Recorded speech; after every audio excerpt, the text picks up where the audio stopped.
CM योगी आज भी राजस्थान के चुनावी दौरे पर रहेंगे। सीएम योगी राजस्थान में अलग अलग जगहों पर बीजेपी प्रत्याशियों के समर्थन में जनसभा को संबोधित करेंगे। सुबह 11 बजे सीएम योगी डूंगरपुर शहर में बीजेपी प्रत्याशी के समर्थन में जनसभा को संबोधित करेंगे और उसके बाद में दोपहर 12 बजे चित्तौड़गढ़ जिले के चित्तौड़ विधानसभा क्षेत्र में बीजेपी प्रत्याशी के लिए वोट मांगेंगे। इसके बाद में सीएम योगी भीलवाड़ा जाएंगे। यहां पर वो शाहपुरा और भीलवाड़ा विधानसभा क्षेत्र में जनसभा कर लोगों से बीजेपी प्रत्याशियों के पक्ष में वोट करने की अपील करेंगे और इसके बाद में मुख्यमंत्री योगी आदित्यनाथ उदयपुर जाएंगे। यहां पर वो मावली और वल्लभ नगर में बीजेपी प्रत्याशियों के पक्ष में प्रचार करते हुए नजर आएंगे।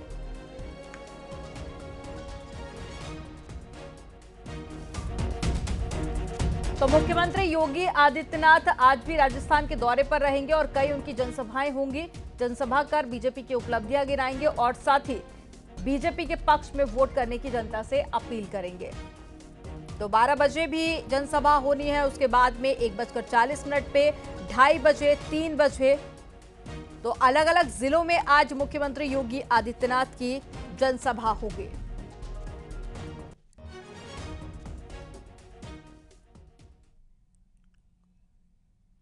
सपा नेता आजम खान, उनकी पत्नी तंजीन फातिमा और बेटे अब्दुल्ला आजम की सजा के खिलाफ में याचिका पर आज सुनवाई होगी। अब्दुल्ला आजम के 2 जन्म प्रमाण पत्र मामले में सजा के खिलाफ इन लोगों ने रामपुर सेशन कोर्ट में अपील दायर की है, जिन पर आज सुनवाई होगी। आपको बता दें कि एमपी एमएलए मजिस्ट्रेट कोर्ट ने 18 अक्टूबर को तीनों को 7-7 साल की सजा सुनाई थी और साथ ही 50,000 रुपए का जुर्माना भी लगाया था।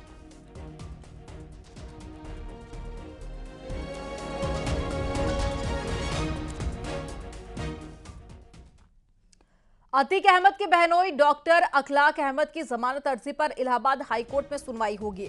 उमेश पाल शूटआउट मामले में डॉक्टर अखलाक आरोपी बनाया गया है और जस्टिस राजवीर सिंह की सिंगल बेंच जमानत याचिका पर सुनवाई कर रही है। आपको बता दें कि डॉक्टर अखलाक अहमद अभी प्रयागराज की नैनी सेंट्रल जेल में बंद है।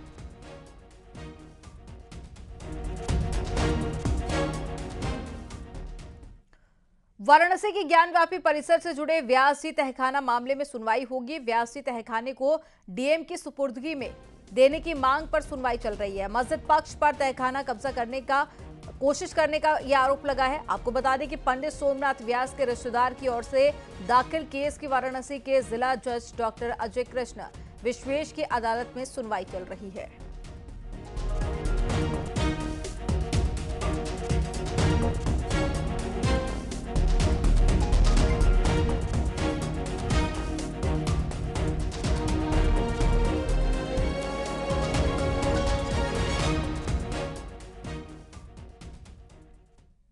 कभी अखिलेश यादव के साथ में कंधे से कंधा मिलाकर चुनाव लड़ने वाले ओम प्रकाश राजभर अब अखिलेश के धुर विरोधी नजर आ रहे हैं। इसी से जुड़ी एक रिपोर्ट आपको दिखाते हैं।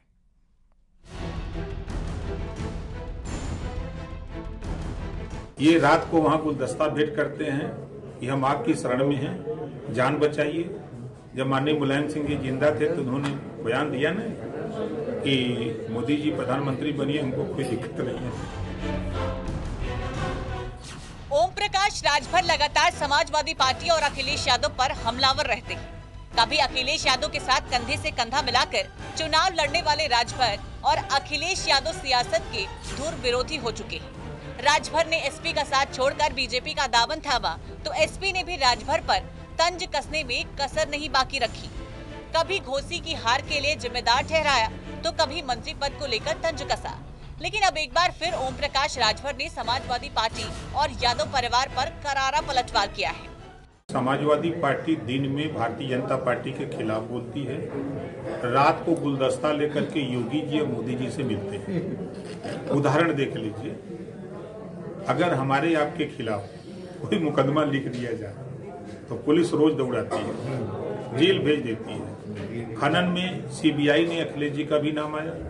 गोमती रिवर फ्रंट में प्रोफेसर राम गोपाल जी, उनके बेटे शिवपाल जी का नाम आया। ये लोग बच क्यों रहे हैं?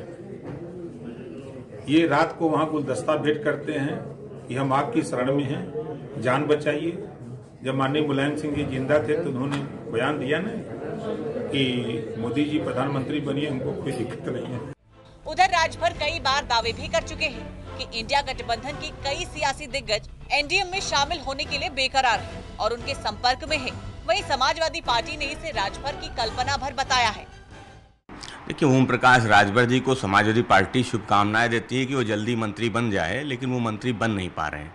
जहाँ तक आरक्षण का सवाल है, मुस्लिम का सवाल है, तो जब मंडल कमेटी की सिफारिशें लागू हो रही थी तो चाहे कांग्रेस रही हो या भारतीय जनता पार्टी, जिसके साथ आज ओम प्रकाश राजभर जी हैं, वो सब सड़क पे उसका विरोध कर रहे थे।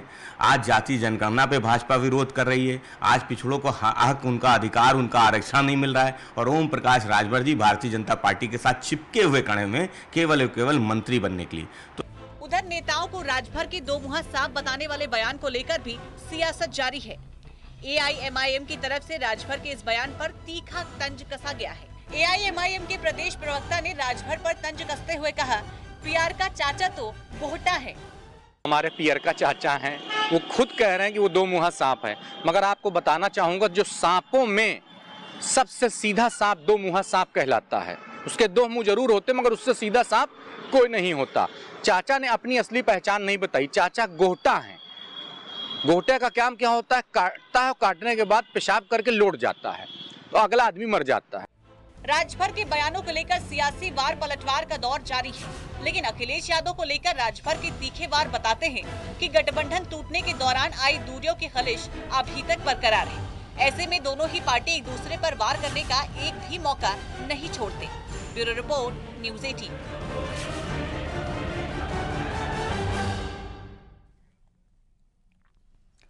मंत्री नंदगोपाल नंदी ने अखिलेश यादव पर जमकर निशाना साधा। उन्होंने आरोप लगाया है कि अखिलेश ने अपने पिता और चाचा का भी सम्मान नहीं किया।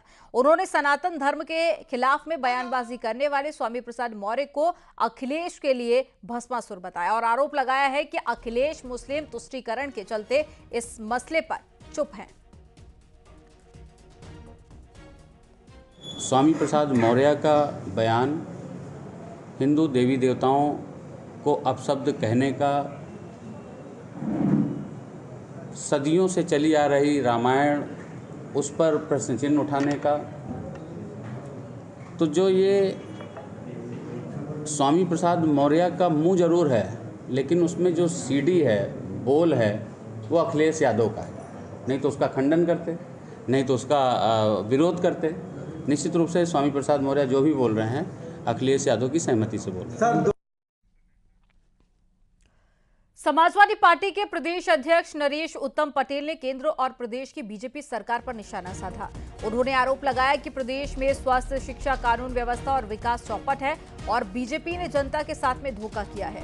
उन्होंने कहा कि अब बीजेपी से जनता का मोह भंग हो चुका है। स्वामी प्रसाद मौर्य के बयान पर कहा कि हम सभी देवी देवताओं का सम्मान करते हैं। नरेश उत्तम पटेल ने दावा किया है कि इंडिया गठबंधन में अखिलेश यादव एक बड़ा चेहरा है। आप जो सवाल कर रहे हैं, इस सवाल का जवाब समाजवादी पार्टी के राष्ट्रीय अध्यक्ष जी ने कई बार दे दिया है कि समाजवादी पार्टी सभी धर्मों, सभी जाति, सभी देवी देवताओं, महापुरुषों को, सभी धर्म के मानने वाले जितने भी महापुरुष हैं उन सबका हम सम्मान करते हैं। यह है समाजवादी पार्टी का दर्शन। ऐसे लोगों पे कार्रवाई क्यों नहीं कर रही है भारतीय जनता पार्टी? ऐसे मुद्दों को इसलिए उछलवाती है जानबूझ करके भारतीय जनता पार्टी, इसलिए कि बर्निंग टॉपिक पर चर्चा न हो। और गाजियाबाद से एक बड़ी खबर मिल रही है। बदमाश और पुलिस के बीच में मुठभेड़ हो गई है। मुठभेड़ में गोली लगने से एक बदमाश घायल हो गया। हत्या के मामले में चल रहा था वांटेड। कब्जे से अवैध पिस्टल बाइक भी बरामद की गई। एक बड़ी खबर आपको बता रहे हैं, ये पूरा मामला टीला मोड़ क्षेत्र में मुठभेड़ का है, जहां पर पुलिस और बदमाशों के बीच में मुठभेड़ हो गई है और साथ ही बदमाश घायल हो गया है। बदमाश की गोली लगी है। हत्या के मामले में ये बदमाश वांटेड चल रहा था और पिस्टल, बाइक और साथ ही कुछ अवैध चीजें भी इसके पास से बरामद की गई हैं।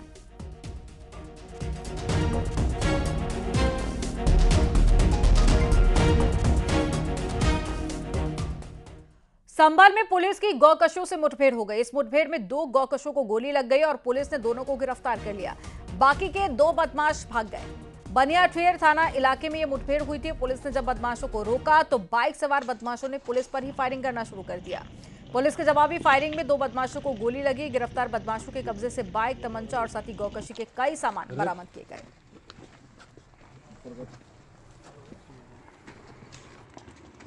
रात्रि में चेकिंग की जा रही थी, जो कि मनगढ़ अपराधियों एवं गोकशी अपराधियों की रोकथाम के लिए चेकिंग हुई थी।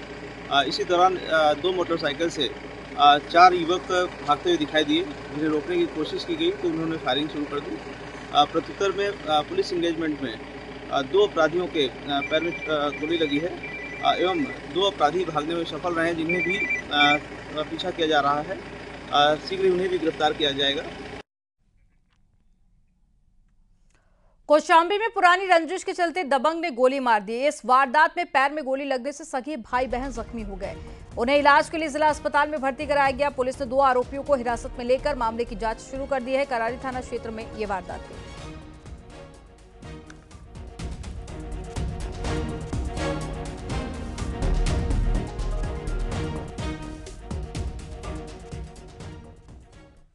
हलाल सर्टिफिकेशन मामले से जुड़ी खबर है। हलाल सर्टिफिकेशन मामले की जांच एसटीएफ को सौंपी गई है। एसटीएफ जल्द ही सर्टिफिकेशन देने वाली संस्थाओं को नोटिस देगी और जरूरत पड़ने पर एसटीएफ टीम नई दिल्ली, मुंबई, चेन्नई भी जा सकती है। शासन ने हजरतगंज, कोतवाली में दर्ज मामलों की जांच एसटीएफ को सौंपी है।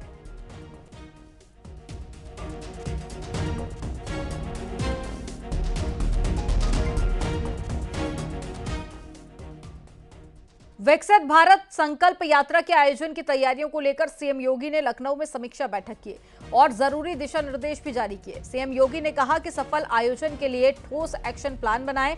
सीएम योगी ने कहा कि विकसित भारत की परिकल्पना को साकार करने में हर नागरिक की भूमिका बड़ी है। 26 जनवरी तक प्रदेश के 57,709 ग्राम पंचायतों और 2,341 नगरीय क्षेत्रों तक विकसित भारत संकल्प यात्रा पहुंचेगी। सीएम योगी ने कहा कि गांव की उपलब्धियों का भी इसमें उत्सव होगा। साथ ही विभिन्न क्षेत्रों में बेहतरीन काम करने वालों का सार्वजनिक अभिनंदन भी किया जाएगा।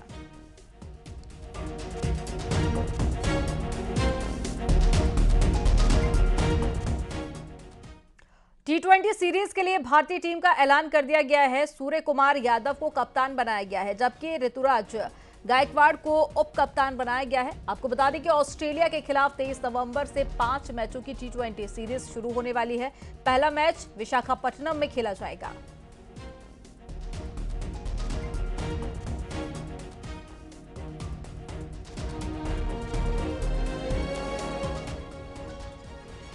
बरेली के आंवला कस्बे की पुलिस चौकी में शराब पार्टी मामले में एसएसपी ने 5 पुलिसकर्मियों को निलंबित कर दिया। मामले की जांच सीओ फरीदपुर को सौंपी गई है। मेडिकल रिपोर्ट में 3 लोगों के नशे में होने की भी पुष्टि हुई है। इसके अलावा शराब पार्टी में नशा चढ़ाने पर सिपाहियों में आपस में गाली गलौज और मारपीट हुई थी और इस सूचना पर थाना पुलिस ने थाने के सिपाहियों का मेडिकल परीक्षण भी करवाया।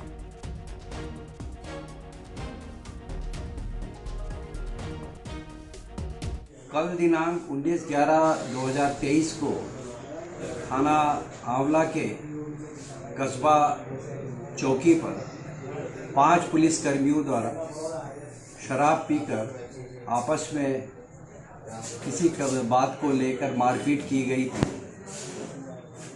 उन कर्मचारियों का मेडिकल परीक्षण कराया गया। शराब की पुष्टि होने पर वरिष्ठ पुलिस अधीक्षक महोदय द्वारा उन्हें निलंबित कर दिया गया तथा उनके विरुद्ध विभागीय कार्रवाई क्षेत्राधिकारी फरीदपुर को सौंप दी गई। फतेहपुर में तेज रफ्तार ट्रक ने बाइक सवारों को कुचल दिया। हादसे में भाई बहन की मौके पर ही दर्दनाक मौत हो गई। सूचना के बाद में मौके पर पहुंची पुलिस ने शव को कब्जे में लेकर पोस्टमार्टम के लिए भेजा। घटना राधानगर थाना क्षेत्र के जम्मूपुर मोड़ के पास की है। कानपुर से बहन का इलाज कराकर वापस घर लौट रहे थे। हादसे के बाद में ड्राइवर ट्रक छोड़कर फरार हो गया। पुलिस ट्रक को कब्जे में लेकर ड्राइवर की तलाश कर रही है।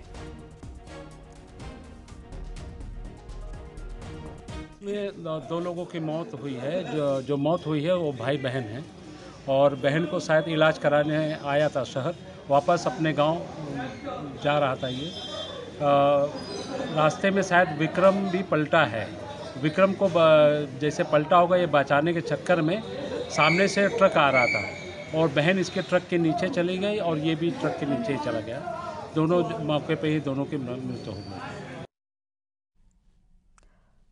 2024 के लोकसभा चुनावों के लिए बीजेपी ने रणनीति पर अमल करना शुरू कर दिया है। सियासत के दोहरे फ्रंट पर बीजेपी ने एक्शन शुरू कर दिया है। एक तरफ तो आखिरी बूथ के आखिरी वोटर तक पार्टी की नीतियों को पहुंचाने का अभियान जारी है, तो वहीं दूसरी तरफ संगठन को मजबूत करने के लिए एक के बाद में एक अहम फैसले भी लिए जा रहे हैं। एक रिपोर्ट आपको दिखाते हैं।